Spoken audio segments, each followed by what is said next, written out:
All right. So state of the deck for the Merfolk tribe archetype. So I already did one of these for for mono red Obosh mid range. aka formerly on mono red Obosh prowess. Also known as mono red Obosh Dragon Hammer. In any case, this time let's do one for Merfolk, and this is going up the same day that I did my my Obosh Red state of the deck, because I want to make this again early access, if possible. I'm trying to really give my patrons a little special extra. So this is being made on July 4th, Independence Day here in America, the same date as the Obosh Red state of the deck. And I actually realized, why on earth did I use that color wheel screen instead of actually having the deck in front of me? I guess that kind of looked pretty, and I guess I'm used to some YouTubers, some Magic YouTubers who will not be named, that used a screen kind of like that was kind of somewhat entrancing in the past. And I just thought, I don't know, if you're going to be listening to somebody talk, maybe a somewhat entrancing screen might be somewhat interesting. But well, I don't know. Let me know. I mean, if that screen was particularly entrancing and it made listening to me easier, let me know. But I have to imagine actually seeing the deck where I can point to cards and stuff while I'm going over stuff will probably make things easier. Anyway, so that this isn't an hour and 30 minutes, let's just jump into it, shall we? So first of all, I did get some requests. I don't think I'm going to be able to have a Word document in front of me right now. So the situation is that I actually only have access to Microsoft Word on my work computer, and I can put something together for that, but it's just kind of it's just a little cumbersome, because I have to kind of migrate it over, and also I don't know, it's just I don't know. I try not to mix work and my Magic content as much as possible, and I should probably just get a Microsoft Word subscription on my personal computer, but honestly, I've never needed Microsoft Word for a long time. Ever since I've had my job for personal reasons, I've only needed it for work reasons. But anyway, let's see how this goes. I mean, if I honestly, I'm not even necessarily sure how to use this video capture software I'm using right now to be able to do split screen anyway. I probably could figure it out. So I'm not saying it'll never happen or anything, but just definitely I want to get this video out, and hopefully at least being able to see the deck when I go over some of the matchups I faced and where I feel kind of Merfolk is in the metagame will be helpful. And okay, I got a lot to go over here. Not as much as the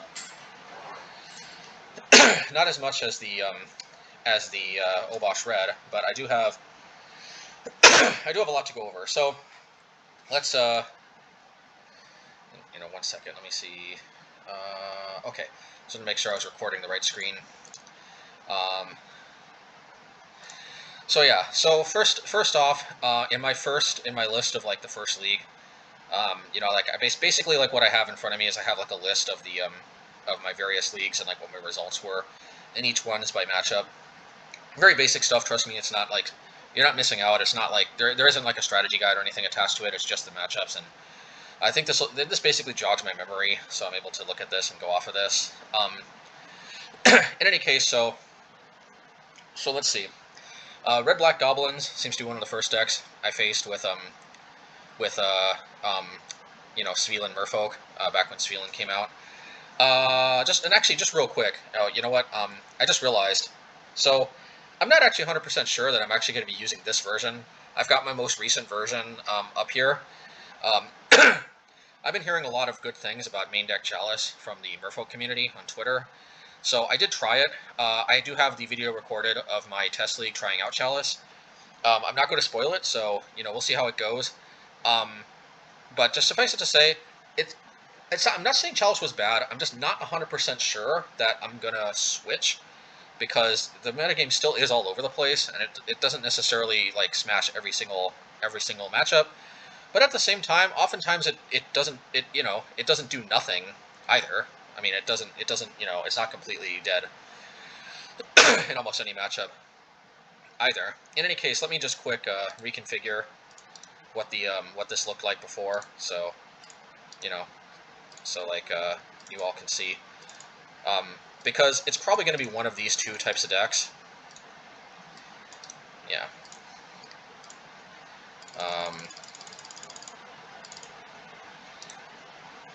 Yeah.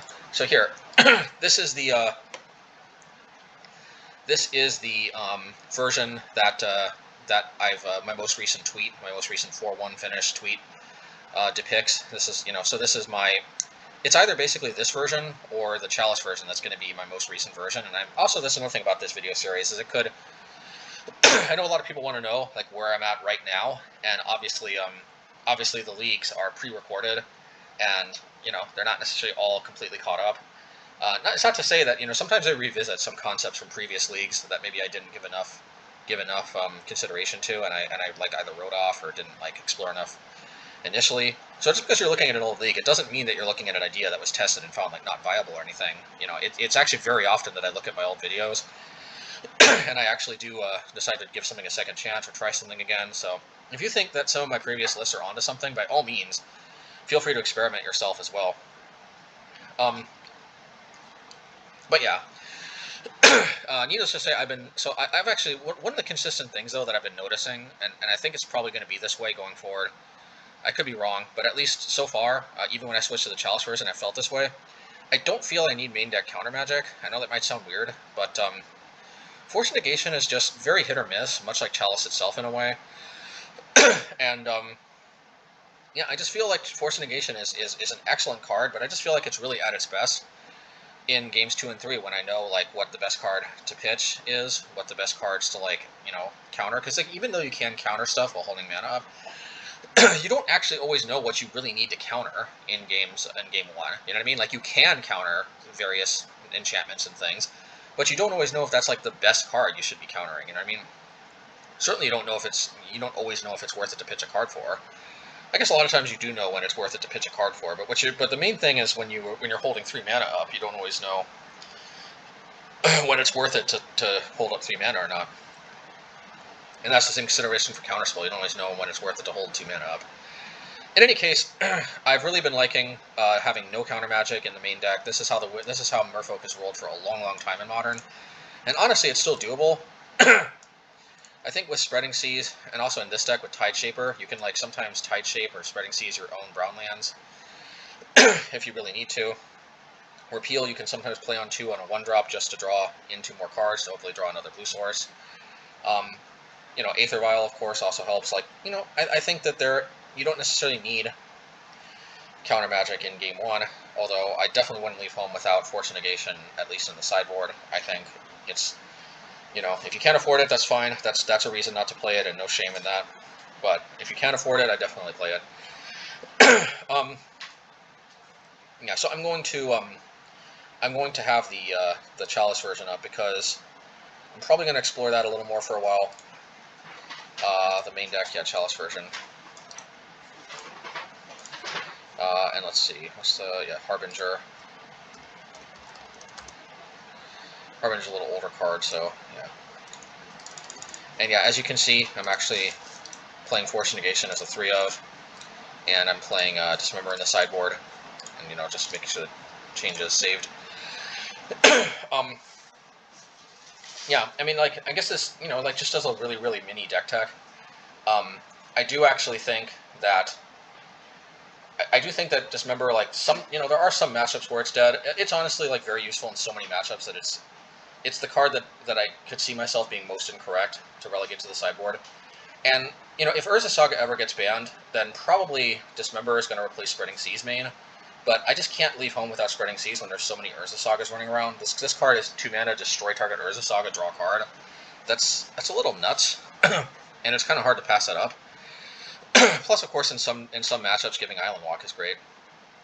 But definitely if Urza Saga's banned, I think Dismember is a pretty good replacement, because, you know, a lot of times just killing their biggest creature, you know, can clear the path for getting through with Pump Lords anyway. So, you know, and also with Svyelun, you know, attacking with an indestructible creature, you don't always necessarily need the unblockable all the time like you used to either. Anyway, long story short, you know, I do miss Dismember, but Harbinger and Repeal just synergize so well with Chalice, it's kind of hard for me to imagine those being in the side as opposed to the main. Plus, they're, like, very rarely ever dead. or sometimes Dismember is. And Trickster is just, sometimes I've cut Trickster, but like, you know, Trickster is just so good against those construct tokens because they become 0/0 creatures with no abilities and instantly die. They're just so good against Scourge of the Skycleaves, which still pops up from time to time. They're just so good against, you know, the Urza token. They're so good against Through the Breach Emrakul, which I haven't really seen as much lately. But yeah, actually, Merfolk is an excellent matchup against Through the Breach Emrakul, largely because of Merfolk Trickster. They don't even necessarily have a lot of good answers for it, too. Yeah, anyway, so let's get to the matchups. But just fair warning, these matchups, none of these like results that I have reflect a main deck Chalice matchup. So you know, anyway, so I switched to the other deck for a while. That other deck is much closer. Honestly, I've cycled through, like, you know, Force of Negation main, Counterspell main, 8 Cs, 4 Cs. But, like, for the most part, it's still roughly, like, the same 60 of the 75 cards are basically always the same. It's just, definitely main deck Chalice is not the,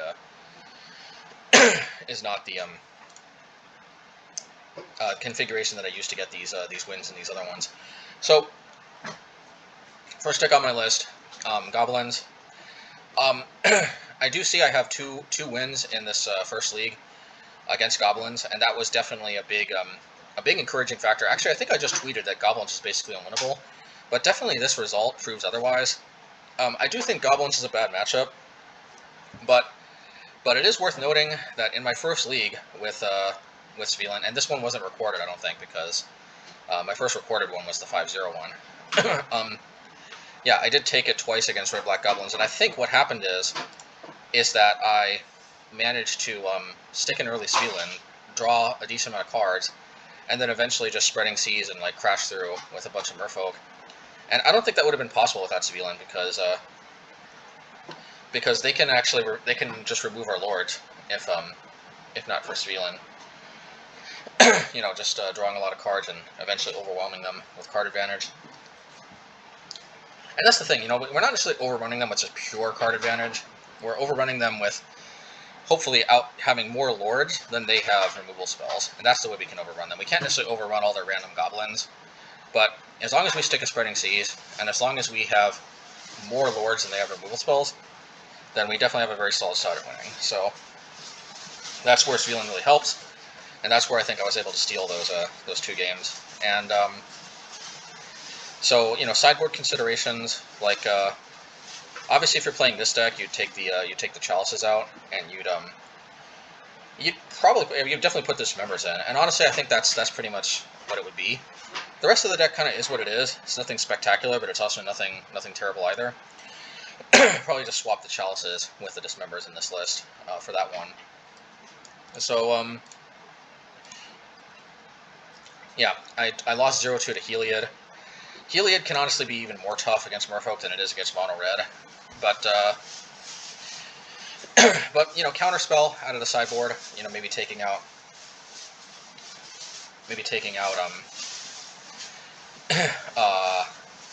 like Harbinger of the Tides, I think, you know, definitely could be a consideration.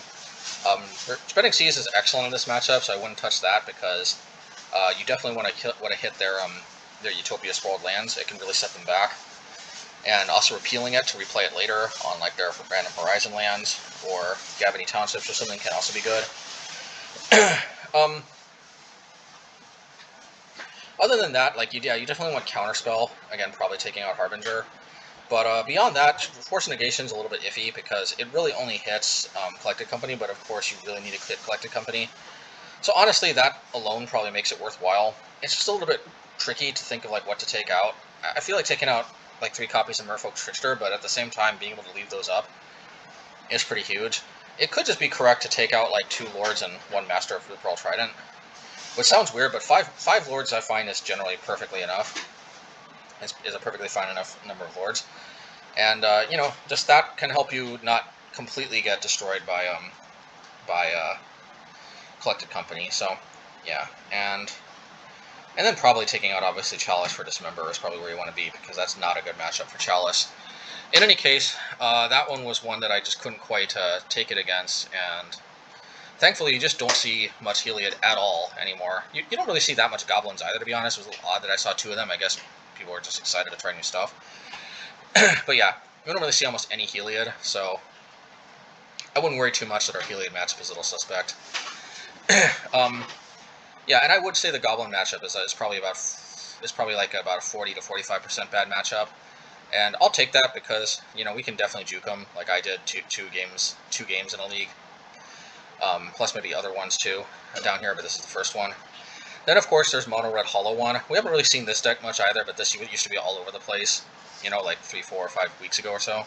4 weeks ago I think maybe is when Mono Rises 2 came out. Anyway, we did take it 2-1. Honestly, this matchup was very inconsistent. I think the one matchup I lost, they rolled me really hard with like tons and tons of Hollow Ones and Vengevines. Well, I don't think I had Vengevines because it was Mono Red. But tons and tons of Blazing Root Wallows, like Asmos.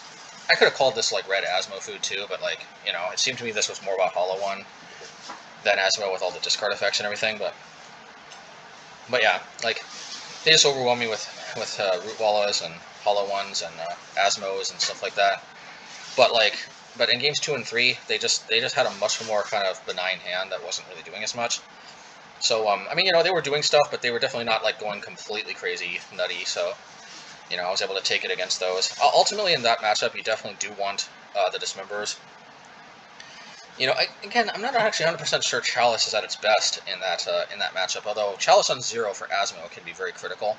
I know that's what I like against against green-black food. I'll tell you that much.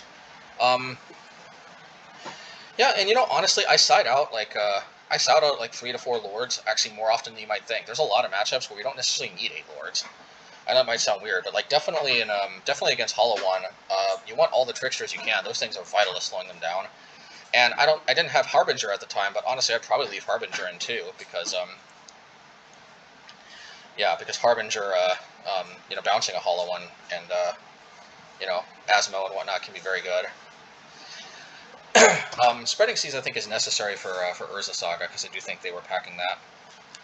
So, yeah, if you had Tideshaper too, that was more hate for Urza Saga, but yeah. And, yeah, so probably taking out 4 Lords for Dismembers. And, yeah, and honestly, I'd probably leave in Chalice, and honestly, that's probably it. I mean, you know, Relic could be useful, but they're not really as much of a graveyard deck as they are trying to like take advantage of Madness and other decks like that. Anyway, I think we have a decent matchup against them, probably 55% to 60% favored. I think probably 55%. I haven't, but I could be wrong, like because I have admittedly a pretty small sample size. Black White mid range, you know, aka Dead Guy, Black White Dead Guy. That matchup was brutal. I got 0-2 rolled. I think they just didn't have Dismember for the Stoneforge Mystics. You know, sometimes it'll just get you like that. I think basically all the Stoneforge Mystics, you know, I'm not really going to give matchups in increments less than like 5%. So I want to say that it's like a 45% to 55% bad matchup. Like we have about 45% chance, but it's probably a bit higher than that. But again, I don't feel it's 50-50. I do think basically all the Stoneblade decks are slightly in the Stoneblade player's advantage, but it also comes down a lot to skill. And it's funny that I say that because I do actually think that I do have slightly more wins against the Stoneblade decks on average than I do losses. But I don't think that's necessarily because my deck is favored. I think that I just have a lot more experience playing against Stoneblade decks than my Stoneblade opponents have playing against Merfolk, if that makes sense. So, you know, I mean, and that means that maybe like my effective matchup might be like maybe 55%, but I think in the hands of somebody who thoroughly understands the Merfolk matchup, probably like 45%. But that's one good thing about playing Merfolk, because I'll tell you right now, there are very, very few players that thoroughly understand the Merfolk matchup inside and out. I think most players incorrectly assume that Merfolk is basically like a powered-down humans deck, and they don't necessarily realize that we're actually more like... Look, I don't think we're a powered-down deck, but like, if we're a powered-down version of any deck, we're actually more of a powered-down version of Spirits, to be honest, rather than humans. Like, in that sense, I mean, like, they don't respect, like, the ability to, like, get evasion wins out of nowhere. So anyway, maybe it's neither here nor there. But yeah, Black-White mid-range, I think Repeal helps out a lot dealing with those Germ tokens. It's just unfortunate that if they curve out to 5 mana, they can just equip the Batter Skull, so, like, you do need to deliver a lot of pressure, but, you know, sometimes the Harbinger can work too, although Vigilance is a problem, but they can maybe tap it down. You know, for sideboard considerations, this is definitely not a matchup where Chalice signs. So I would definitely put the Dismembers in place of Chalice. You know, and like I said, I do think that there's a lot of merit to trying the Chalice version going forward. Although it is worth noting that so far most of these matchups I've gone over, I'm basically siding out Chalice. But it's just that the matchups where we really need Chalice, you kind of really need it. So I can definitely see the merit to playing. But I can also understand. But going over these matchups, I also kind of understand why I went off main deck Chalice. Anyway, since this is where I'm at right now, this is just what I'm using. I do actually think that Chalice also might just have the best possibility to like juke people and get free wins, and then just like run away with the tournament possibly. So I'm very very early on in trying this again, but I'm going to take the Merfolk community's word for it that this card is the real deal. I've obviously felt its realness in previous metagames, so I'm fully ready to declare this thing the best thing since sliced cheese again. But yeah, anyway, at least in this particular build, definitely going to take out the Chalices for the Dismembers.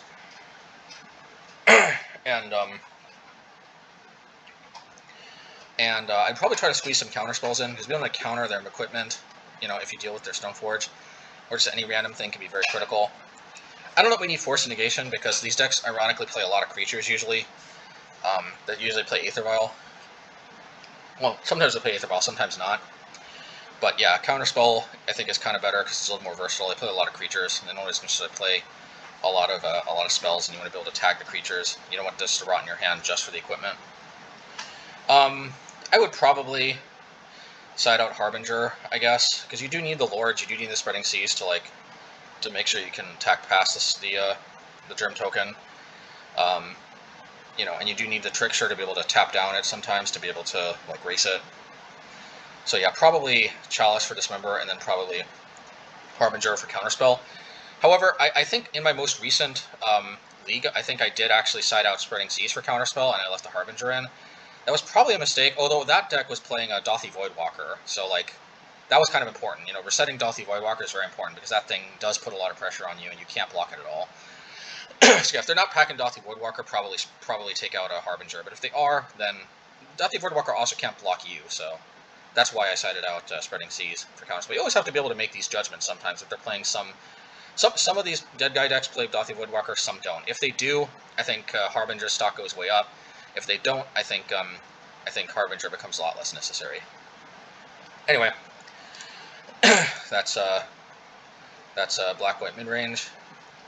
Red-white burn. That's you know, I beat that deck 2-0. So red-white burn can definitely go both ways, and I think in my Luris Merfolk vids, I was kind of in my Luris Merfolk testing, I was kind of I was very close to even.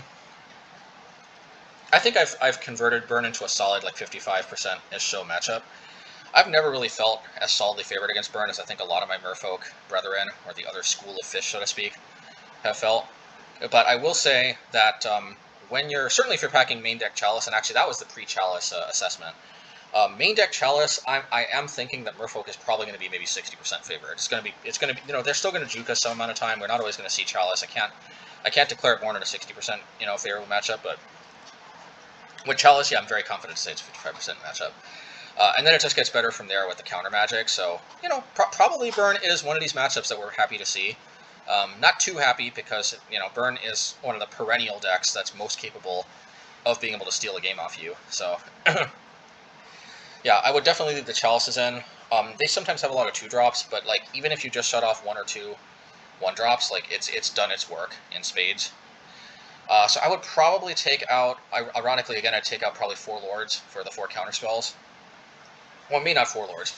Maybe I'd probably take out the 4 Spreading Seas for 4 counterspells, and then I'd probably take out 2 Lords and 1 Master for the 3 Force Negation. You know, so I have 5 Lords total.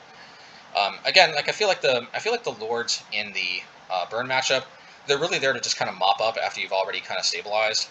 So like I don't think you really need 8. I mean, sometimes it's really fun to like have a bunch of Lords pumping each other up and attack with like an army of 5/5 Merfolk, but honestly that's usually overkill anyway. I think you're fine with like, you know, 4 or 5 Lords easily.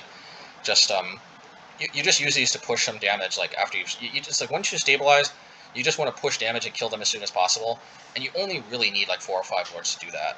You don't necessarily need to stack them up to like 5/5. Just having an army of like 3/3 or 3/2 Merfolk, that'll get the job done pretty quickly anyway. So yeah, that's Burn. I think we do see Burn still a decent amount of time, and I think I'm very happy to see it overall. Yeah, Banned Stoneblade, I did beat this one 2-0. Not sure how to now analyze this much differently than Black-White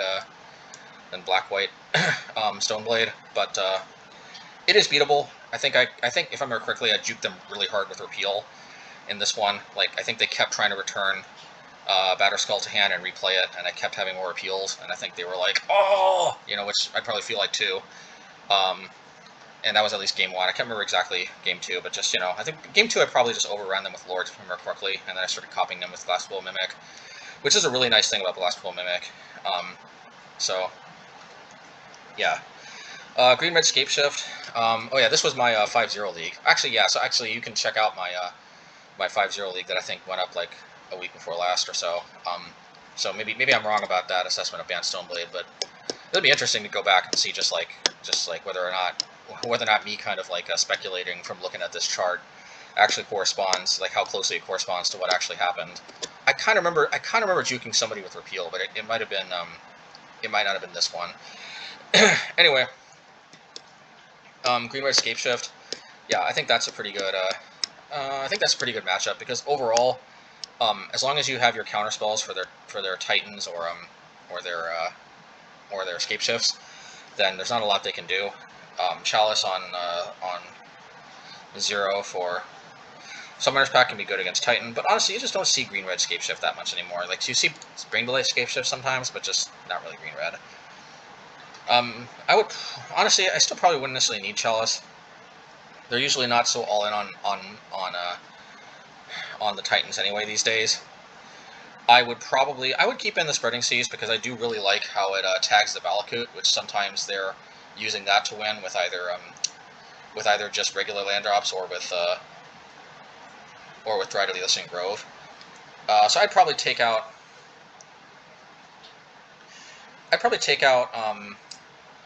4 Appeals for 4 Counterspells, and then I'd probably take out 3 Chalices for 3 Force Negations. I might leave in 1 Chalice just for like giggles or something.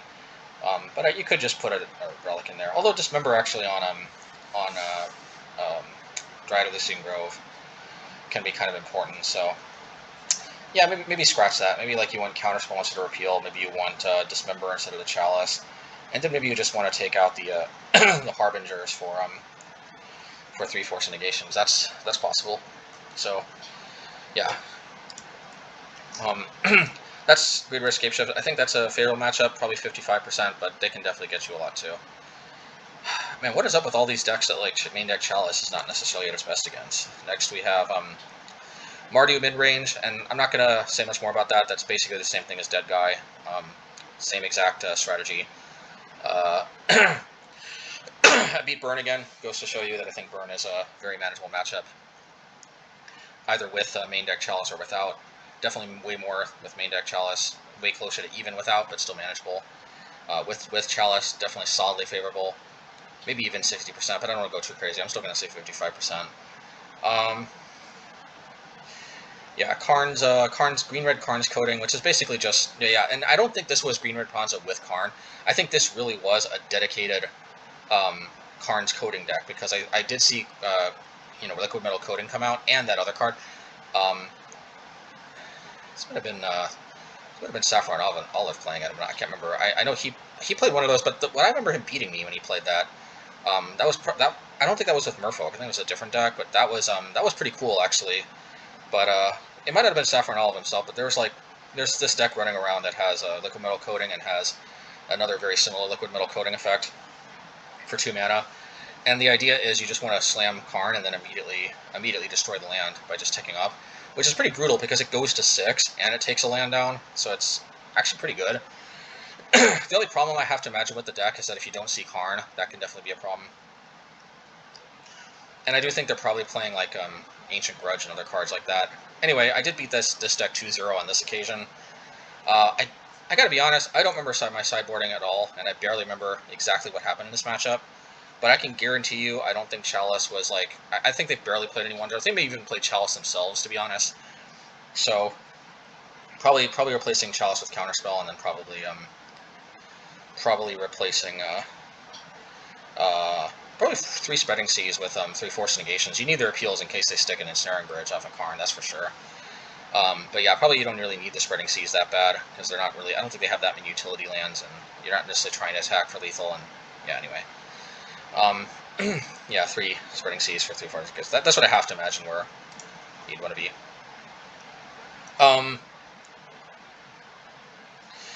Yeah, Red Hollow one, we beat that 2-1 again too, same as before. Bring to Light, Scapeshift. We lost that one 0-2.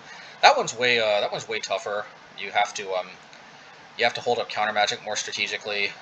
They can sometimes like end of turn Cryptic Command, bounce one of your lands or something to like, so you have to hold up 3 mana instead of 2 mana for a counter spell. Like they've got, in my opinion, this deck is way better than Red Green Scapeshift. It's got a lot more play to it, but also it's probably more capable of like throwing the game away itself too. Red Green Scapeshift I think is way more straightforward and less susceptible to user error.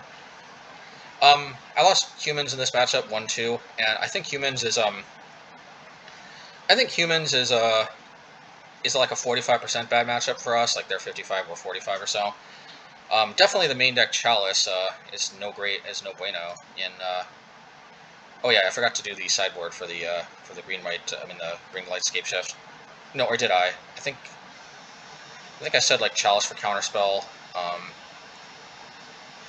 Yeah, we'll probably Repeal for Counterspell. Probably Chalice for Dismember if they're playing Dryad of the Aether Grove. I don't know of any deck that doesn't play that and plays Valakut.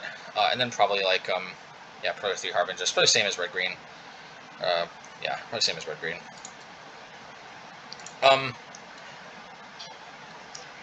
Yeah, Humans. Yeah, Humans is See, the thing that gives us an advantage with Humans, it's honestly Aether Vial. I mean, it's honestly Repeal on their Aether Vial. Like, if we start off with Aether Vial and we have Repeal in our hand, I feel like we've got a very, very good shot of having that game under control, because if we're able to Aether Vial out all our Merfolk, and we're repealing and setting their Aether Vial back, 1 or 2 turns, depending on when we can afford to wait to repeal it, because the longer you wait, the more it's going to take time to tick up, especially if you're on the play and they're on the draw. So, yeah, but of course that doesn't happen every single time. I would say that in general, like, if you don't have, like, and the thing is, Repeal is not that great if you don't have Aether Vial, because if you have to spend your entire turn 2 slowing their Aether Vial down, but not necessarily, progressing your own game plan, it can help, and I do think a lot of times that is correct, but a lot of times, honestly, what you're doing is you're trying to fish for your own Aether Vial so that you don't fall behind when they redeploy it, you know what I mean? And that really is, unfortunately, a lot of what the Humans matchup comes down to. Is like both of you really want Aether Vial, and the player that has Aether Vial is usually has a way better chance of winning. And not necessarily than the other, but definitely your odds of winning go way up if you have Aether Vial. I would say we're probably 50% favored if we have Aether Vial and they don't. But unfortunately, I think they're about 60% favored if no, they're probably about 60% favored if they have Aether Vial and we don't. They can just do kind of more nutty stuff overall. But the worst part about it is I think that if both of us don't see Aether Vial, they're probably 55-45 favored. And obviously the math might look out to like this being a worse matchup than about 45%, but again, we're not factoring in the Aether Vial Repeal eventuality, which that really, yeah, I think when you factor that in, then it all evens out in the end to about 45-55 in our favor. If the metagame was honestly completely overrun with Humans, I'd probably just jam a lot more Obosh prowess, and I'd probably play less Merfolk. I don't know that there's really all that much we can ultimately do to really like make us favored, because we're just trying to attack. I wonder who's favored actually, Spirits or Humans in that heads up. Spirits like us can flood the board with a lot of lords and like and push like very serious damage very quickly, just like us. But I have to imagine that that Humans, with all their reflector maging and all their meddling maging and all their and all their general Kudroing, like, I mean, they also have the ability to buff their team, but they've also got all this disruption and other nonsense going on. So I have to imagine that for the same reason that we can kind of struggle with Humans, I have to imagine Spirits does, but of course I'm not a Spirits player. I just really feel like we incorrectly get compared to Spirits. I mean, to Humans. I think we're way closer to Spirits, to be honest. I mean, we even have Disruption. Just it's in the form of like actual counter spells instead of like, you know, a Spell Queller and like more creature-based counter spells. Take that for what you will. We each have their advantages and disadvantages. But yeah, I mean, and even back when we were playing Curse Catcher, I mean, we were kind of playing an inferior Mausoleum Wanderer. Anyway, that's neither here nor there. But yeah, humans I think is about 45% favorable for us. So I would definitely take out Chalice for Dismembers. Chalice does nothing in the matchup. Other than that, there's really nothing to bring in, so I'd probably just leave the rest as is. The rest kind of is what it is, and you just hope for the best. Well, yeah, don't forget, in most aggressive matchups, sometimes you can block with your Silvergill or your Merfolk Trickster or something, and then Riptide Laboratory them to your hand if you happen to draw it. That could be really, really solid sometimes because you both soak up the damage, your creature doesn't die, and you get your ATB trigger again. Obviously works with Harbinger too. Like, I mean, this is a wizard, this is a wizard, this is a wizard, so... yeah, don't underestimate that, actually, against humans. If you have a Riptide Laboratory, don't forget that it actually has an ability. That's the whole reason we're playing it. We're not just playing it just to handicap ourselves with a brown source for nothing. Yeah. So, let's see, let's see what else we have. I apparently 2-0'd a deck I called Urza's Food. I think this was a mono blue Urza. I think I've since renamed this deck Urza Saga, but I can't be 100% sure because I named this Urza's Food, and that could be a lot of decks. Yeah, I think this was Urza's Saga though, which is basically Urza with Urza Saga. So yeah, I mean, Spreading Seas goes a long way against Urza Saga, so I think that helped. And I think I brought in Dismembers. Again, I don't think the Chalices were at their best, although I could have maybe used them against Asmo, but I probably took out the Dismembers for the Chalices, and I probably took out the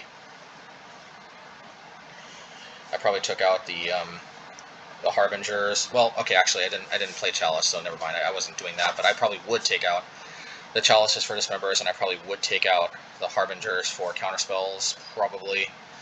Harbingers can be great against those tokens, though, but... yeah, and then I probably took out like 3 of the 8 lords, so I was left with 5 lords probably to play the Fortune against them, although... depends on what they had. It's definitely possible I could have even cut 4 lords for relics, if they were heavy on Emery and other graveyard-based strategies. It's also possible to just cut the lords for counterspell, cut the Chalice for Dismembers, and then, you know, continue to use the Harbinger to bounce those tokens, because that can be very strong, and that can literally save you from getting overrun by those Urza Sagas. In any case, I can't say that much more other than how I would kind of sideboard against Urza Saga, and I do think we probably are favored.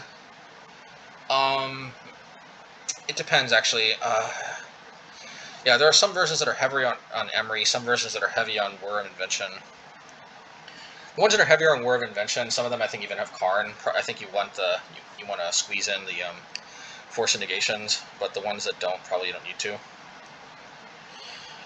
Anyway, I think we're slightly favored against the Urza Saga deck, but I have a very small sample size, so it's really hard to say. Alright, so next league I 2-1'd Blue-White Stoneblade, and I 2-0'd Blue-White Control. That was pretty good.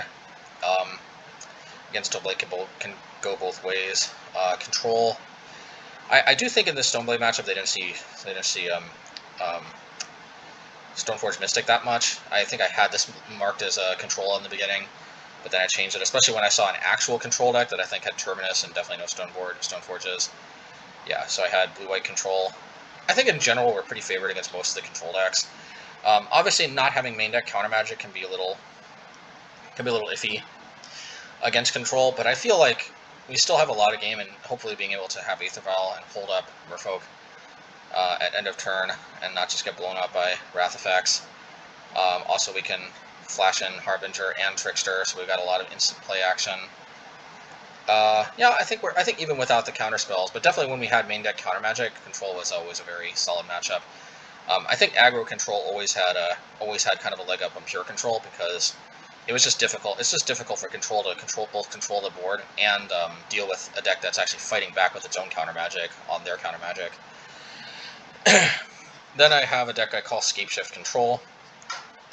I think that's basically Bring to Light Scapeshift. I don't know why I called it Scapeshift Control. Yeah, this one we got 1-2'd. This one we dropped. I mean, we lost, but yeah, not much more to say. I think that's basically Bring to Light, the same analysis I made for Bring Light Scapeshift. Then there's another deck I called Domain Draco, and I'm pretty sure this is just the Domain Zoo deck that's running around. I think I was just so like enthralled with seeing Draco. It was just a very interesting card to me, so I called it Domain Draco. But yeah, this one I won too. That deck can be a little bit problematic. They have a ton of big creatures. You definitely need these Dismembers. Chalice is also pretty. Chalice is also pretty iffy against Domain Zoo. So I'd probably take out because they like really. I think they only really play like the Mana Dorks and Lightning Bolt really as their 1-drops. So I'd probably take out the Chalices for the Dismembers, and I'd probably take out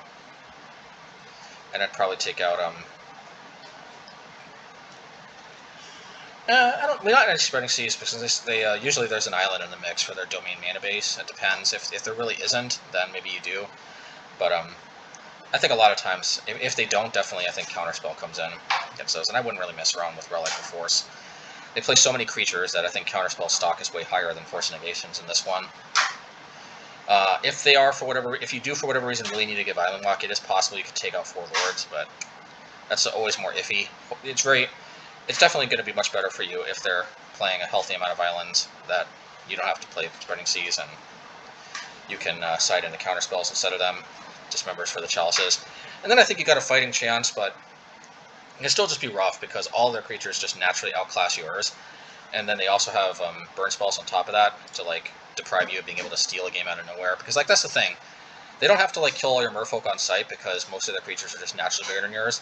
Instead, they can hold their removal back just to deal with your lords, and that's always like more difficult.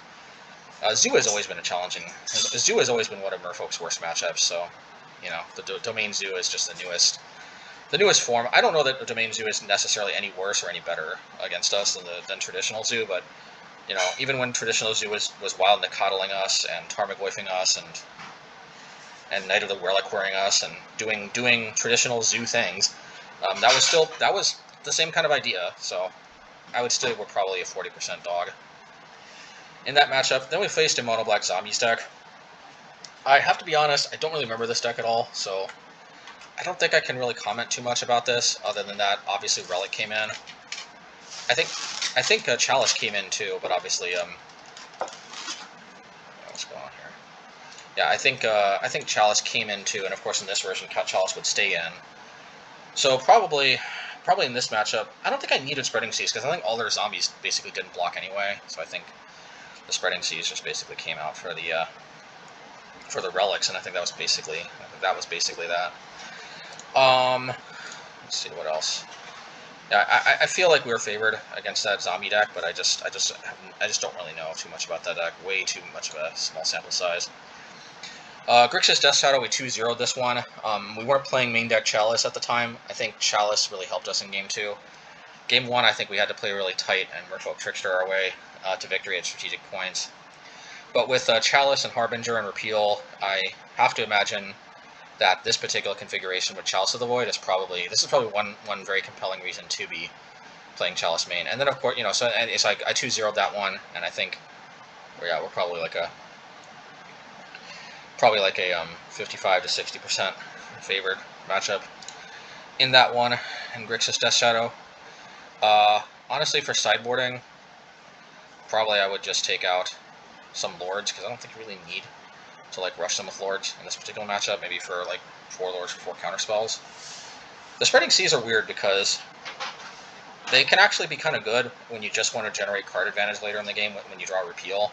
I do like that Spreading Seas gives you something to do with your Repeal, even if they've dealt with all your creatures, which happens more than you might think. You can just like return Spreading Seas, play it again.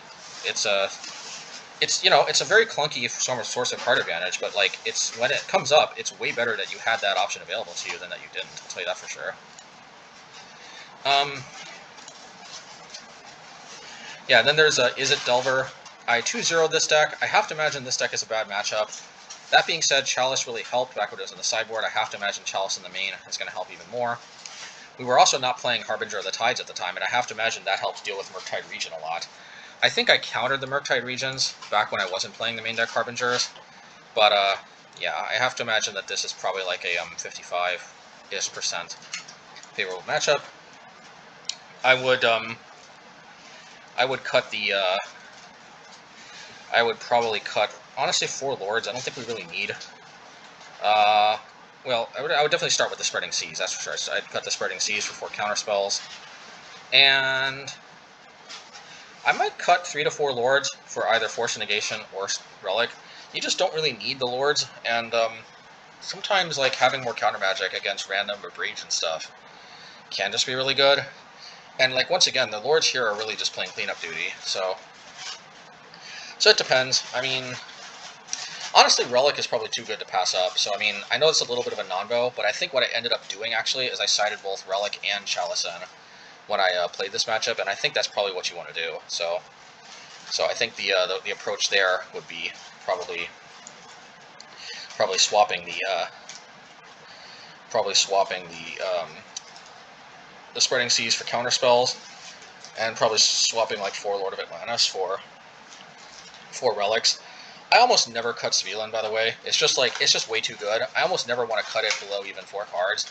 I know it's tempting to trim some Svyluns, but like I wouldn't recommend it, because this card more than anything just wins you the game, and it doesn't even need any support. You just stick it, they don't deal with it, you win the game. Unless they're playing like a control deck against basically all combo, all aggro, all mid-range, like this is the real deal. I mean, this is what's putting Merfolk back on the map. So don't cut any copy. Please trust me. Yes, sometimes you draw multiples. Sometimes, though, it's even good because you can play it and like sacrifice the other one and play the other one on blocking duty. Usually, if you're doing that, you drew so many cards with it anyway that you don't give a flying hoot. More often than not, like you're happy to have more if they somehow deal with the first one, so you want to run them out of like removal spells. That's just how good this is. But yeah, at the end of the day, you don't cut Svyelun because against basically all control, all aggro, all mid range. Basically, you stick it. If they can't deal with it, you just win. That's basically how this show works, folks. So, you know, why would you cut a card like that? I personally have no idea. There's no other card Merfolk has ever had. There's no other card Merfolk has ever had that basically, if it sticks, you just win. You know what I mean? Like, this is like honestly in some ways even more powerful than Tarmogoyf, though it is more expensive. But this is the real deal here. Actually, I think I even underappreciated it. Svyelun is yeah. Anyway. Yeah, so I think that's Delver, and I think it's probably, if you're sideboarding and you have this configuration, probably it's a 55% favorable matchup. Enchantress, I kind of hate this deck. I hate this matchup at least. I mean, I lost to it 1-2. We do have a lot of answers to their enchantments. The problem is that, yeah, you can set them back a bit with your Spreading Seas on their Utopia Sprawled Forests. But I think where you want to be against Enchantress is you want to be both aggressive. You want to be hyper aggressive and disruptive. If we're playing more counter magic, maybe, you know, honestly, it was probably winnable. I don't know. It's a small sample size. For whatever reason, I haven't really bumped into Enchantress that much with Merfolk. I really don't know what else to say. Just hasn't really come up much. I mean, yeah, that's kind of that. I would probably. Yeah, so I don't think I can even say really who is favored. I think the one or two times I bumped into it, I may have lost, but it's an extremely small sample size, and I'm also kind of learning how to approach the matchup. You definitely need a Dismember in order to deal with those creatures that draw cards and gain life off the enchantments for sure. So I would, and Chalice is a little iffy because yeah, it hits the one mana like Utopia Sprawl type cards, but like those cards are kind of like not really the main course anyway. So I'd probably take out Chalice for Dismember. And then I'd probably take out Harbinger for Counterspell. And then I'd probably take out, 2 Lords, 1 Master for Force Negation. And that'd probably be that. So, yeah, I don't know what to say. Just I think that's kind of how that matchup would go. 2 more Waterfalls. I see I went 2-1 against this one. I think... excuse me, I laid back a little bit. I mean, hopefully the mic is still picking up my voice. I'm moving the computer a little bit back to compensate for me moving back. But yeah, 2 more Waterfalls. That's basically the Rhino Falls deck. Yeah, I went 2-1, and I think a big part of this is basically the Chalices that used to be in my sideboard. I have to imagine it gets even better with Chalice on the main board. I think this is probably a 60% good matchup if you are packing 4 main deck Chalices.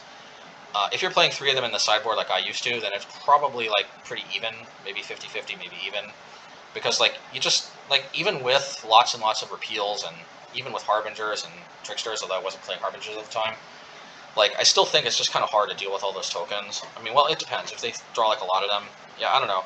All I know is I'm pretty sure if you're playing like this version, this is probably one of the reasons to think about playing like a main deck Chalice version.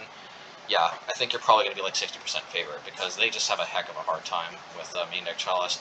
And the best part about this particular version is even if they like Brazen Borrow the Chalice or something, you still have like basically you just redeploy it the next turn for free, which is always nice. And you have like Trickster on the, well, I guess Trickster slows it down, but you have Trickster to slow down the tokens. Harbinger and Repeal to just outright destroy them. The Glasspool Mimic to copy your Harbinger to kill it again, or to slow it down again with Trickster. Svyelun to possibly be an indestructible 3/4 or even 4/5 or bigger creature that either will draw cards or might brick wall them. Yeah, we definitely have the tools. The main thing is we just don't want to get overrun with like playing endless cascade spells, and the only card that really shuts that down hard is Chalice. And yeah, so in that particular matchup, 2 more Waterfalls, I think, or Rhino Falls, I think I would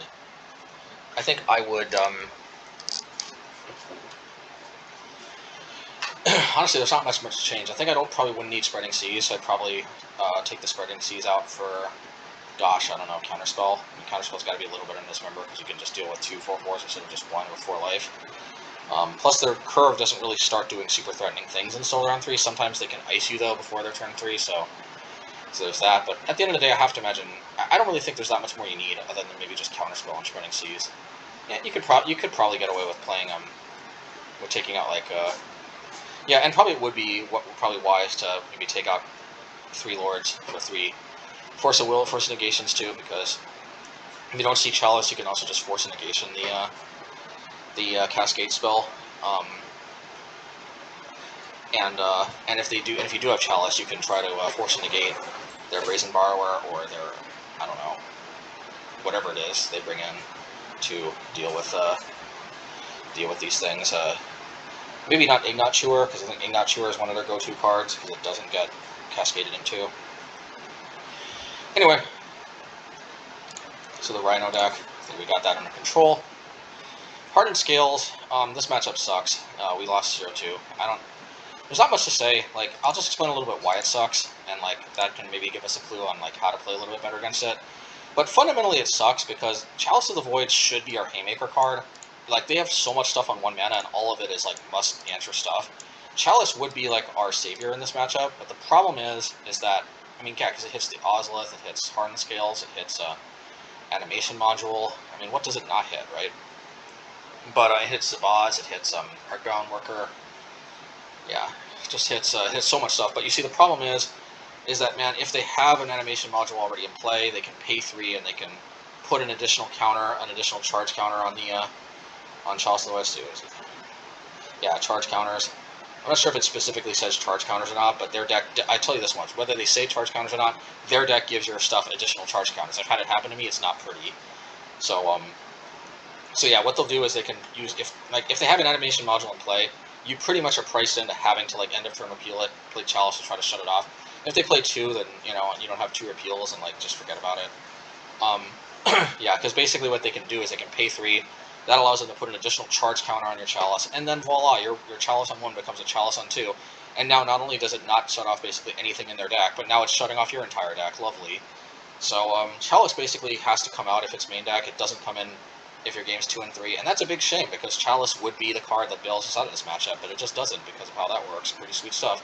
And of course, you've also got your Throne of Geth, which is a similar idea, but you pay 2 and you have to tap and sacrifice an artifact, and you can put an additional counter of any type on. That already has it to like double the count, to like basically add an additional counter onto whatever. They proliferate. It basically proliferates, just put it that way. Yeah, so I'd probably, in this list, I'd probably take out the Chalices for Dismembers, because you got to deal with their Arcbound Ravagers early on if you can. You also just be able to like destroy something in response to like them putting like counters on something. I'd probably take out like 4 lords for counterspells, and that'd probably be it. I mean, the counterspells definitely. I mean, the lords definitely kind of do mop-up duty. I don't know. You could maybe go with the You could maybe go with could even go with the repeal. The spreading seas is super necessary for Inkmoth Nexus, because sometimes they can just add a bunch of counters to Inkmoth Nexus with Heartbound Ravager, like even if it's not lethal, and you just kind of need this to just like shut off Inkmoth Nexus. It's just yeah.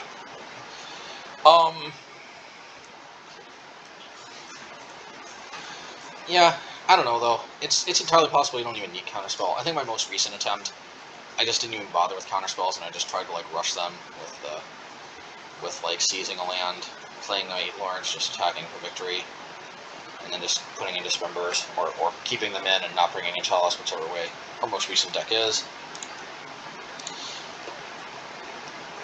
Yeah, we're definitely like a 35% against that. It's worse. It's even worse than like the way Classic Affinity was against us. I'm not sure if Classic Affinity shows up here, but I'm telling you right now, Classic Affinity is probably like 40% dog, like a 35% dog against Hardened Scales. This deck is just nasty, and the fact that Chalice of the Void doesn't even bail us out. Chalice of the Void on 0 can be excellent against Affinity. Chalice just doesn't do jack against Hardened Scales. Anyway, next league, League 6, we 2-0 control. We lost 0-2 to Is It Prowess, but we didn't have the main deck Chalices. In my most recent league, I did get a pretty good showing against Is It Prowess, and I beat them, I think, 2-0. I think, yeah, if you're playing this version, I think you're probably 55 to 60% favored, which is really sweet. Probably 55. Yeah, I know we already went over that. Humans, already went over that. 2-0 this time, so sometimes we can't obviously juke them. I think I got good luck with the Aether Vial plus Repeal stuff that I was describing earlier. 5-color Niv, we 1-2'd. Yeah, that deck you have to slow them down with Spreading Seas, but other than that, I'm not sure what to say. Just they will outgrind you, even if you bring in all 7 counterspells, 7 or 8, depending on how many you're playing. I'd probably, again, the Chalice just doesn't do that much against that deck, so I'd definitely take out the Chalice for counterspells. And honestly, I don't know that you really take out that much more, because they don't really play anything that cheap. So Counterspell is kind of like a superior removal spell for the most part, because they don't really slip anything under before Counterspell comes online. Bad Spirits, we 1-2-1. I think again I got lucky with the Aether Vial, repeal tech that I was describing earlier. Other than that, like, Banned Spirits is similar to Humans, but I think it's slightly easier, but still challenging. The funny thing, though, is that we don't have a lot of answers. Like, we can't really block most of their stuff, but they generally have a hard time blocking our stuff, too. Although, watch out for Skyclave Apparition from Aether Vial. Like, if their Aether Vial is on 3, watch out for that Skyclave Apparition. But for the most part, they generally have a pretty tough time blocking our stuff, because they play islands. We generally have a hard time blocking their stuff, because most of our stuff doesn't have flying. So, the reality is both of us are kind of like 2 ships passing in the night, and, well, anyway. Definitely against Banned Spirits, Chalice is also not at its best. I mean, geez, you know, it feels like a lot of the matchups, but yeah, definitely Dismember comes in for Chalice. Honestly, I don't think there's really anything else to do there.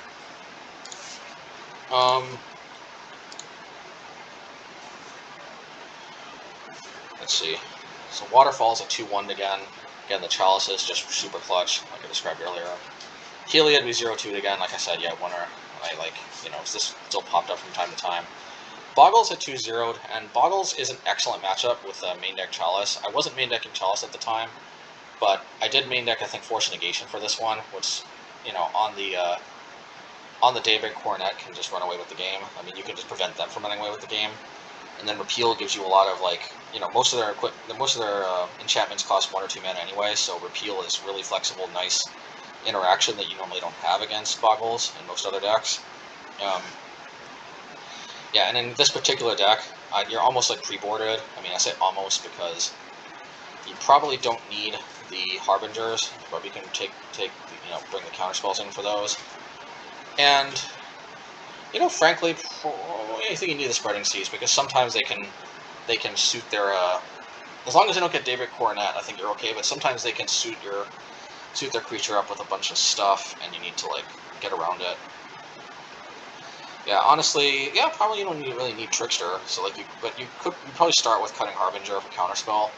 Well, no, probably start with cutting 3 Harbingers for 3 Force Negations, and then you probably go from there to, I'm guessing, Merfolk Trickster for, you know, you don't want to cut the repeals, because that can return those 1-mana enchantments, and they get countered by Chalice. And Repeal is especially good because sometimes if they have only 1 enchantment and then they try to put a Daybreak Coronet on, and that 1 enchantment is a 1-mana spell, or 2 mana for that matter, but either way, if you repeal that only other enchantment, then Daybreak Coronet just falls right off. Anyway, so yeah, I'd probably just take out the Harbingers for Force Negations, and then I'd probably leave 1 Trickster and take out the rest of the 3 Tricksters and the remaining Harbinger for Counterspell. I don't know if I need Dismember. Sometimes there is some serious consideration to Dismember, because that core Spirit Dancer can get you if you don't actually have any removal. So it's possible that Counterspell might be better off as Dismember, but I don't really know much more to cut from there. I think we're like a 55 to 60% favorite matchup against Boggles. Green-Black Azimuth, I think I touched on this a little bit before, but I think this matchup is actually not bad. You definitely want Chalice on 0 to deal with Asmo, because Asmo coming down and killing all your creatures is definitely how they win. Actually, remember, Green-Black Asmo, that deck is kind of rough until you bring Chalice in, but yeah, Chalice on 0, and that just helps a lot. You obviously want the Relics too to prevent the Daredevil shenanigans, so they can keep producing more food. And also you can prevent the Troll King from coming back at too opportune of a time. So, yeah, I think the Green-Black food deck is winnable. You definitely want the Chalices, so leave the Chalices in if they're main like here, or bring them in if they're in your sideboard. I'd probably just honestly take out the Relics, I'm thinking, for maybe the Lords. I mean, maybe Lord of Atlantis. I don't know that you need 8 Lords. You definitely want Spreading Seas, because that's just a house against Urza Saga. But, like, Harbinger of the Tides can be great at managing those tokens, so I think you want to keep that.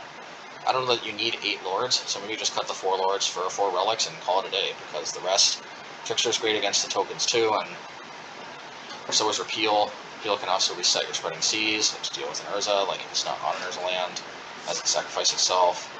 Yeah, I don't know what to say, I think this is pretty good stuff.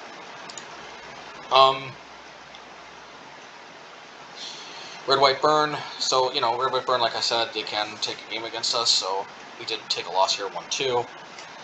Timur Hypergenesis, I call it Hypergenesis, but it's really the Glimpse combo, that's what I call it nowadays. It's called Hypergenesis because it kind of felt Hypergenesis-like, like, whoa, what's going on, all these big creatures entering the battlefield, but anyway. Yeah, I beat this one 2-1, like Chalice goes a long way here. Yeah, so does, like, Force Negation. Black-White Dead Guy, that one we took 2-0. Must have a good hand, we've discussed already. Yeah, and I'm not going to go too much into Timur Hypergenesis, because just like the other Cascade decks, I think you want the main deck Chalices, you want the Counterspells, you want the Force Negations. Probably take out... I think they play Islands, so I think you could take out the Spreading Seas for Counterspells, and you can probably take out... probably Harbinger for Force Negation. Maybe leaving 1 Spreading Seas just in case they're not playing their Islands. Yeah, that seems more of like a acceptable one of. Take out 3 Spreading Seas for 3 Force Negations and 4 Harbingers for 4 Counterspells. You know, having a fast clock is kind of nice. So.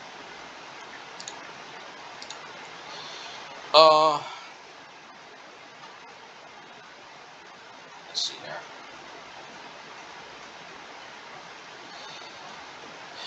Yeah, Green-White Taxes. I don't think I've really gone over the Taxes matchup that much, but Taxes is fundamentally the same idea as any of the Stoneblade matchups.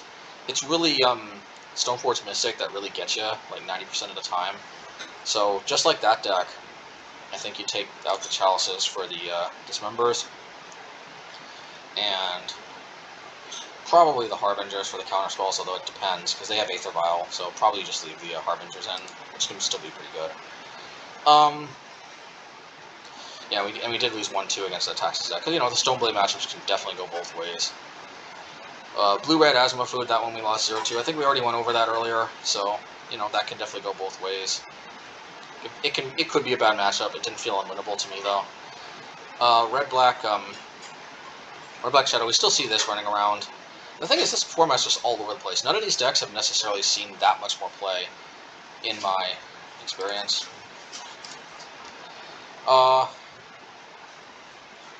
Yeah, Black-Red Shadow, I think, yeah, definitely Trickster is excellent in that matchup. You definitely want, I mean, Trickster, like, single-handedly just, you know, destroys that Skyblade apparition, which is wonderful. I do think Chalice is good in this matchup. I think that's one reason, you know, this is one of those matchups where you want the main deck Chalice, so definitely leave it in. I don't think you need Spreading Seas. I think you can probably take out Spreading Seas for a Relic.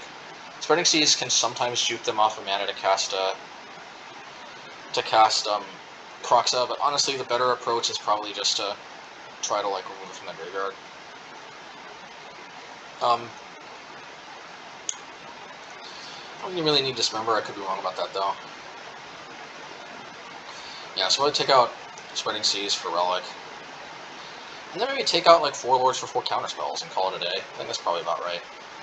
The nice thing about Counterspell is that, like, in these Shadow matchups, a lot of times they can't necessarily get their life total low enough, and Skyclave, and it's, you know, Scourge of the Skyclave's case, your life total too. They usually can't get that down too consistently quickly before turn 3. So a lot of times Counterspell, like, you do have enough of a window to be able to counter their stuff. A 2-0 Martyr proc here.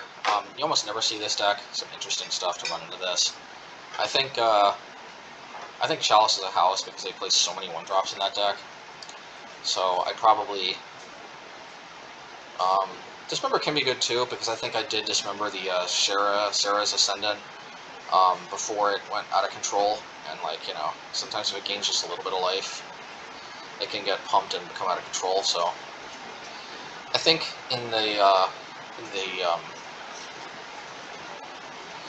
Martyr proc matchup, I think I didn't have Harbingers, but I think I took, you know, basically Harbinger replaced Tri Shaper, and for the most part that's, I don't think it changes that much, you know, the analysis.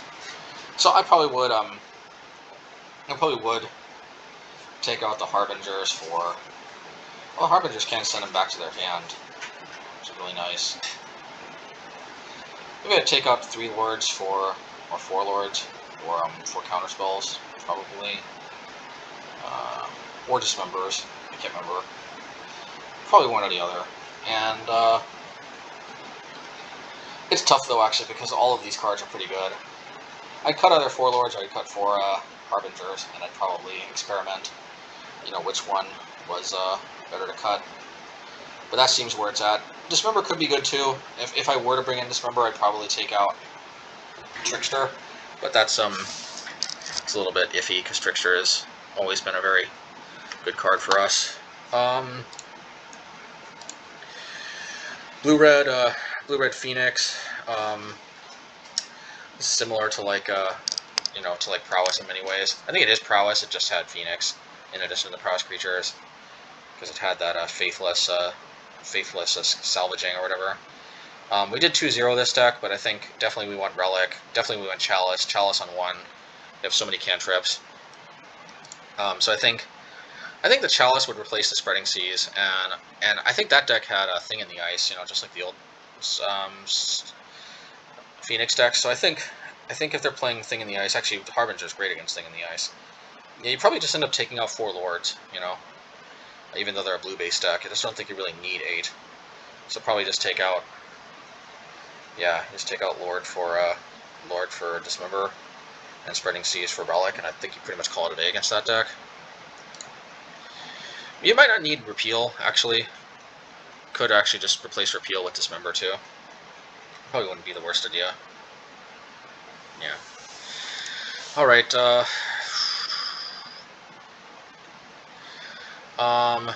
Blue-Black Mill. We didn't beat this one, but Relic of Progenitus helps a lot. I think this one may have actually been when we were back on Luris for a little bit. So yeah, problem with that one, problem with Mill is that, yeah, you know, Relic helps out a lot. Bring in Relic because Relic is like a 2-for-1 counterspell against their land lock, and obviously it negates any Crypt Incursion for lots of mana. So, Chalice can be good, but Chalice is great against Visions of Beyond. Yeah, Chalice is probably good in this matchup. I don't know that you need 4 of them though. You could probably trim some, but you know me, I'm a 4-of person, but there's just definitely, it's definitely possible I come around to trimming these, and I have trimmed sideboard cards sometimes in the past.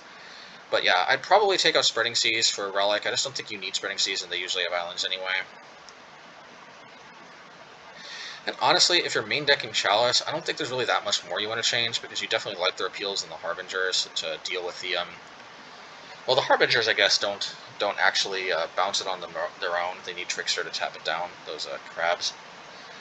So, I don't know, it's possible Harbinger can get replaced by, like, Counterspell or something. Like, obviously, Spreading Seas for Relic. Maybe Harbinger for Dismember, because just, yeah, why not just kill the crab rather than having to, like, carefully try to like, return it to their hand or something.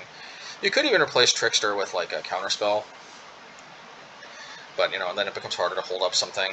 You definitely want Repeal for, like, synergizing with the Chalice. And unlike Harbinger, they don't have to tap to turn that on. I'd say in this particular version we're probably like 55% favored, but I think this was the Luris version I was playing at the time, and I think yeah, this is one problem with Soul Guide Lantern. Soul Guide Lantern just doesn't get there, because it doesn't hit your graveyard for dealing with either Crypt Incursion or Drawn to Lock. Enchantress, drop that one again.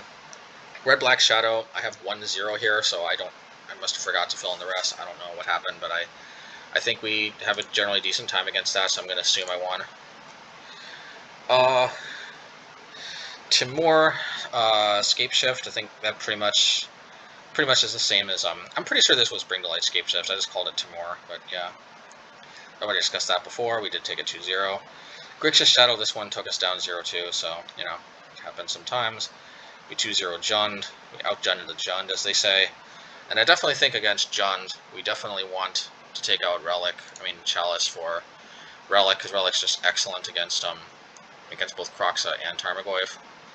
I think we definitely want to. We definitely like Spreading Seas.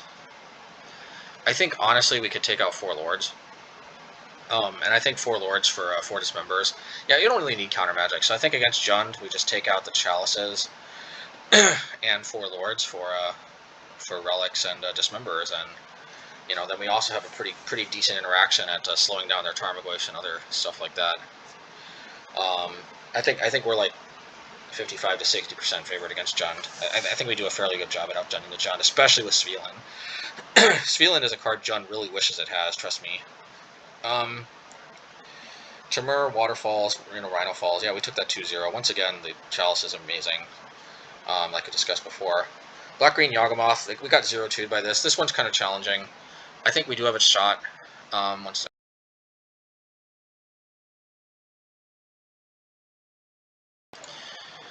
Okay, yeah, I'm back. I think that one is kind of challenging, but against Green-Black Yawgmoth, we definitely want Dismember to deal with Yawgmoth itself, or just random creatures we have to snipe off. This is not a matchup where Chalice is really at its best. Sometimes you could do some stuff, but I don't think it's really a key card. Definitely Relic is, though, so I think this is a matchup where we probably want... Oh, we don't need Harbinger.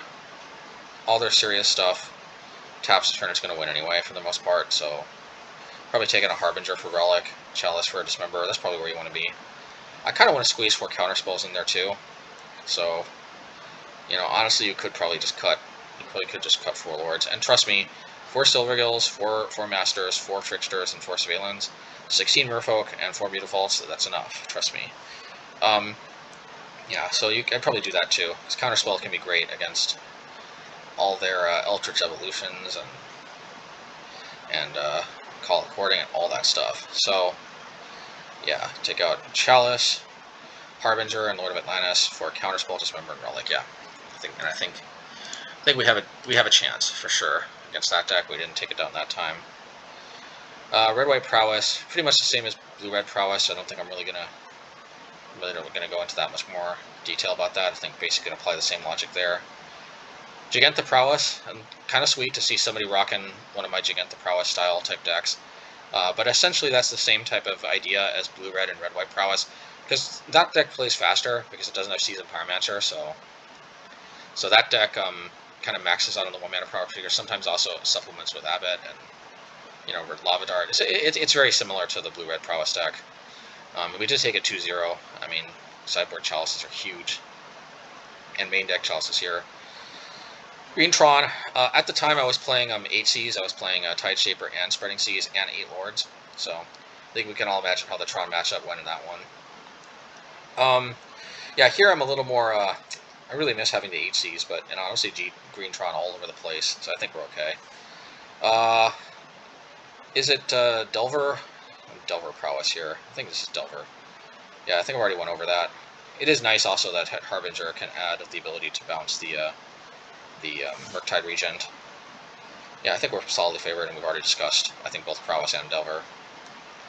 Mardu Taxes, I mean, we've already discussed Mardu Stoneblade. Same idea, combine that with, like, some cross idea between that and the Mono White Taxes idea, which is almost the same thing anyway. So then we choose 2-1 Grixis Shadows, 2-0 Rhino Falls, 2-0 Sultai Shadow. The Shadow decks, I think, are really controllable, especially with the formerly sideboard Chalice, definitely main deck Chalice we can have under control. We lost 0-2 against Elves. I mean, Elves can sometimes just be impossible, though we did recently beat them, which is nice. Bant Allies 2-1. This Allies is not bad, but to me, Allies does actually feel kind of like just an inferior version of humans. I remember them gaining a lot of life, but then like they just gained, because they had that ally that just kept gaining life equal to the number of allies you control. They gained a truly obscene amount of life, but the game ended with like me having like an army of 7/7 Merfolk all attacking with Island Walk, and eventually I whittled their life total down when they started like hitting mana clumps and they weren't just constantly deploying allies. So yeah, I mean, I don't know what to say. Just that was kind of cool, but it just seemed to me like if they were humans, they maybe could have strung something together to crank a win out. But you know, a win's a win, so that was good. Red-White Prowess, we went 2-1 against this. That's cool. Red-Black mid-range, 2-1. Timur Living End, 2-0, and Timur Living End we haven't discussed before. But just like the Rhino Falls deck, the Chalices are huge. I mean, like, almost our entire sideboard, like, really comes in to hose them. I mean, Counterspell is excellent against them. Force Negation is excellent against them. Relics are excellent against them. I think we don't need Spreading Seas, so definitely Spreading Seas comes out for the Relics. It's like the single most important card. Repeal doesn't really hit much, so definitely Repeal comes out for Counterspell. And then probably you can just bring in 3 Force Negations for like the Harbingers, and like it's pretty good. It's pretty good if I do say so myself. Yeah, so I feel like Timur Living End is actually a good matchup for us, which is nice because that's a scary deck for most decks, but not for us. Red-White Burn, we dropped this one 0-2. Like I said, that one can go both ways. But it was Norath Decay. I have a note here that says it was Norath Decay, which is a Burn Master. So if we're going to learn to lose to Burn, losing to a Burn Master is preferable. Jund, we went 2-0. I already discussed that. Lantern Control. Okay, we're almost at the end, folks. Looks like this is going to be about the same as Obosh, so much for me saying it's going to be shorter. Anyway, Lantern Control 2-1. So Lantern Control, man, this deck can be frustrating, but at the end of the day, man, especially with this deck with main deck Chalice, I have to imagine we're favored. You barely see this deck at all, though. But yeah, like you definitely want these repeals help out a ton. You gotta like ideally save them for the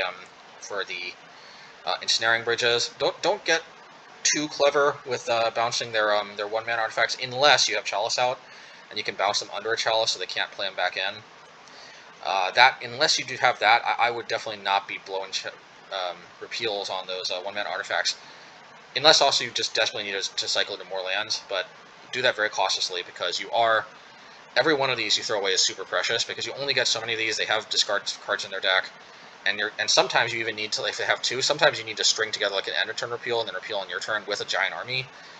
Oh yeah, it can be brutal, but overall I think we're favored because we do actually have a lot of answers, thankfully, to both their deck as a whole in the form of Chalice and Ensnaring Bridge in the form of Repeal. You definitely Spreading Seas is not that necessary, so I think that comes out for Counterspell. Definitely Harbinger is not at its best, so take out 3 of those for Force Negation. And I don't think they really play that much art of the graveyard stuff or many creatures, so I think that's kind of that. I see I have Jund's Soulflare here. I think Jund's Soulflare is basically the same thing as Jund in how we approach this, because yeah, like Relic helps against Soulflare, but Relic also helped against Tarmogoyf, so I think it's pretty much the same idea there. Classic affinity, classic high-powered affinity with the Thought Monitor and all that stuff. Somehow we 2-0'd this one. I think they must have had some really loose keeps that were counting on Urzasaur going nuts, and I had ACs at the time, so I think I blew one up with Spreading Seas, and then I blew up another one with Tideshaper. Pretty cool. And I think their deck kind of dirtled from there. And then I think they just got mana screwed and just got stuck on 1 mana or something. I can't remember, but I remember them kind of having iffy mana. Affinity is just a nightmare. So, but you know, sometimes you'll juke them. Sometimes you don't even juke them because of you. Sometimes they just have a crappy hand. Red Black Midrange. I'm pretty sure I went over that before, but it's very similar to Jund. Basically want relics instead of chalices, and you basically want either Counterspell or Dismember. Probably Dismember. Although it depends. It depends whether they're playing Magmatic Channeler or not. Usually they're playing Dragon Rage Channeler instead because it's kind of just better.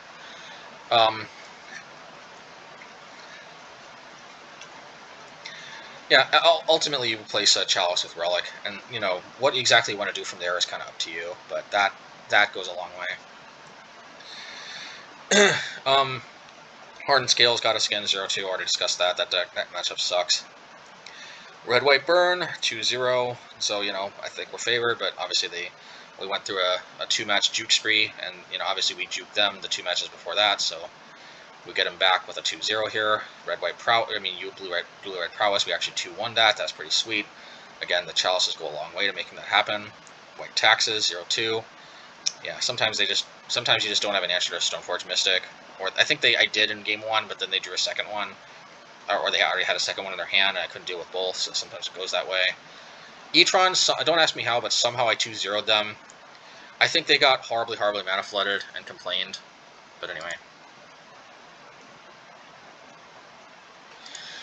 Blue-Black Asmofood, we saw this deck running around when we were on Obosh Prowess.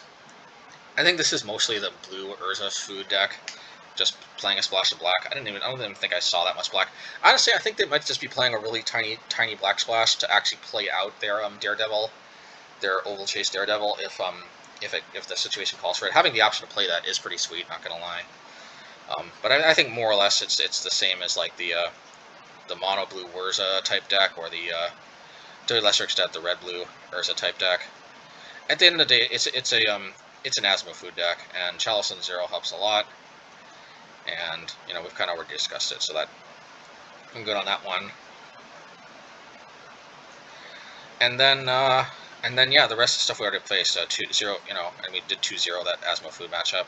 So then Red Black mid range, you know, like we 1-2, Amulet Titan 2-1, red you know, Green Black Elves 2-0, black, you know, that Chalice really really pulled its weight there. Although that's only because I suspected they didn't have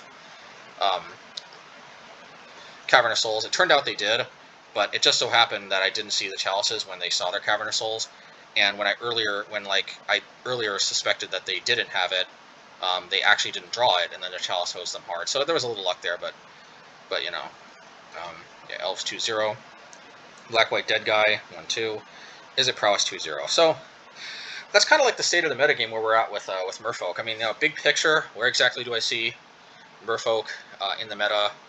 I think Merfolk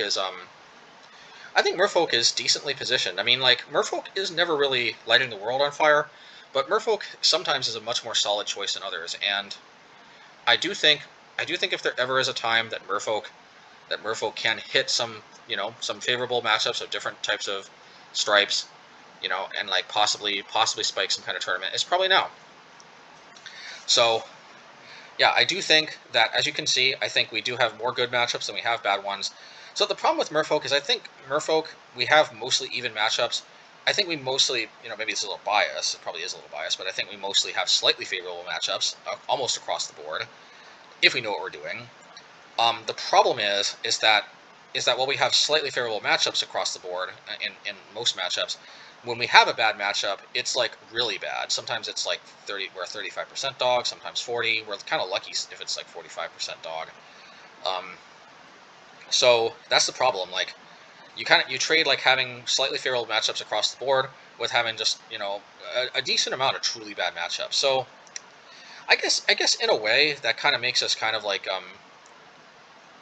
I guess in a way that kind of makes us analogous to like maybe, I don't know if it's Ryu.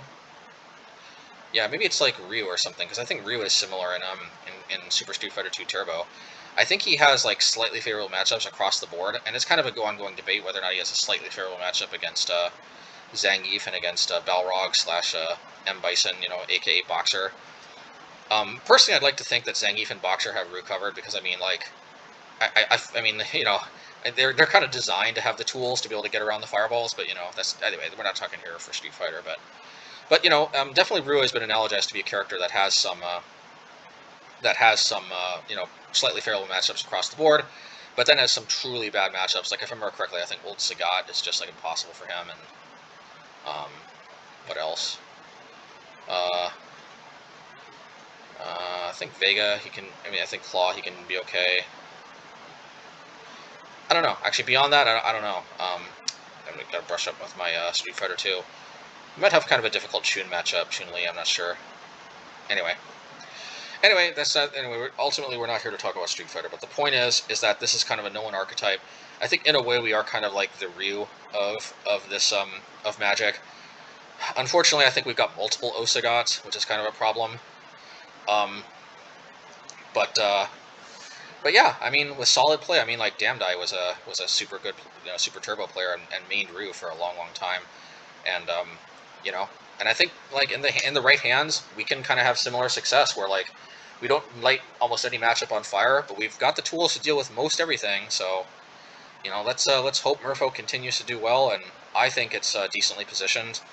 Um, I think like our truly bad matchups like Hardened Scales and Regular Affinity. Hardened Scales is seeing decent play, Regular Affinity not so much.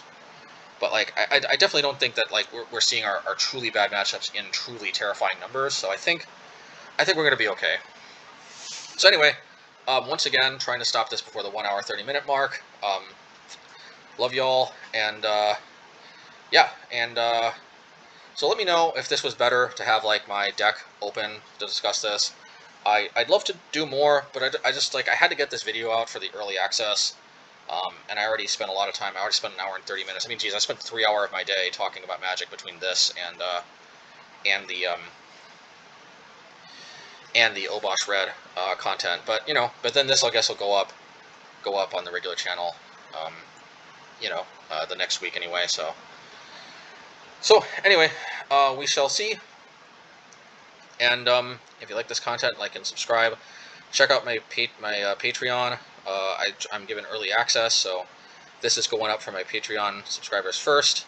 You know, the weekend of 4th of July. But then for the rest of my subscribers, it's going to go up the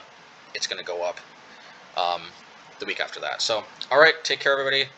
Thanks again so much to my patrons. You know, shouting you guys out at the end of the deck tech video. So look for that. And you all have a wonderful, wonderful week. Take care. Yeah, take care. Bye.